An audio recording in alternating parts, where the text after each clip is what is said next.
Ẹ kú dédé àsìkò yìí, èyí làwọn ìròyìn tó jẹyọ nínú ìwé ìròyìn The Matrix lónìí ọjọ́ Ajé, Monday, 30 oṣù kẹfà ọdún 2025. Ẹniọlá Sàlíù lórúkọ mi. Gómìnà ìpínlẹ̀ Plateau Caleb Mutfwang ti nàka ẹ̀bi sí àwọn ìkọ̀ọ̀kan láwùjọ orílẹ̀-èdè yìí lórí ọ̀rọ̀ ètò ààbò. Ó ní wàhálà ń wáyé nítorí pé àwọn alẹ́nulọ́rọ̀ láwùjọ ń ṣì àwọn ènìyàn lọ́nà. Àwọn afurasí agbébọn kan ṣe ìkọlù sí oko kan ní ìpínlẹ̀ Benue, wọ́n ba àwọn nǹkan oko jẹ́. Àjọ SERAP ti pe àwọn gómìnà ní ìpínlẹ̀ 36 lórílẹ̀-èdè yìí níjà láti bọ́ síta ṣàlàyé bí wọ́n ṣe ná owó tí wọ́n yà sọ́tọ̀ fún ètò ààbò.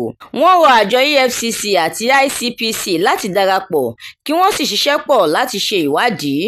Ìdókòwò okòólélẹ́ẹ̀ẹ́dẹ́gbẹ̀rin (720 billion naira) tí ilé-iṣẹ́ ìfọpo Dangote ná láti ra àwọn ọkọ̀ tó ń lo afẹ́fẹ́ gáàsì CNG yóò fún orílẹ̀-èdè yìí láǹfààní láti lè fi owó tí kò dín ní tírílíọ̀nù 1.7 (1.7 trillion naira) pamọ́.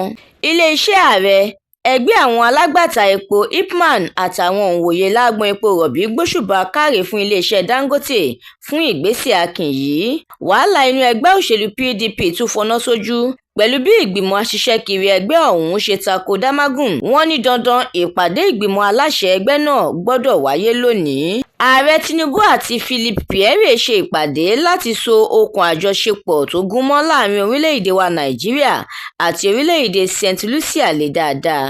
Ilé-iṣẹ́ tó ń mójútó iná ọba lórílẹ̀-èdè yìí, ìyẹn Transmission Company of Nigeria (TCN) ti fi 100 mẹ́gáwáàtì kún iná ọba orílẹ̀-èdè yìí láti fún un lágbára sí i. Àjọ National Orientation Agency (NOA) ti fìdí ẹ̀ múlẹ̀ pé Ààrẹ Tinubu ti gbé ìgbésẹ̀ láti dá sí àdínkù tó dé bá ìpèsè oúnjẹ àti ọ̀wọ́ngógó rẹ̀. Ìròyìn eré ìdárayá. Ẹgbẹ́ agbábọ́ọ̀lù PSG fìyà jẹ ẹgbẹ́ agbábọ́ọ̀lù Inter Miami láti lọ pàdé ẹgbẹ́ agbábọ́ọ̀lù Bayern Munich nípele quarter-final nínú ìdíje ife ẹ̀yẹ Club World Cup. Ẹ̀kúnrẹ́rẹ́ àwọn ìròyìn yìí àtàwọn ìròyìn míì lẹ ó láǹfààní láti jẹ̀gbádùn tẹ́ ẹ bá darapọ̀ tí ẹ sì tẹ̀lé The Matrix lórí Facebook, Instagram, TikTok, YouTube àti X. Àdúrà Mọ́mi Balógun ló ṣe òǹgbùfọ̀ ìròyìn yìí. Ẹniọlá Sàlíù lórúkọ mi.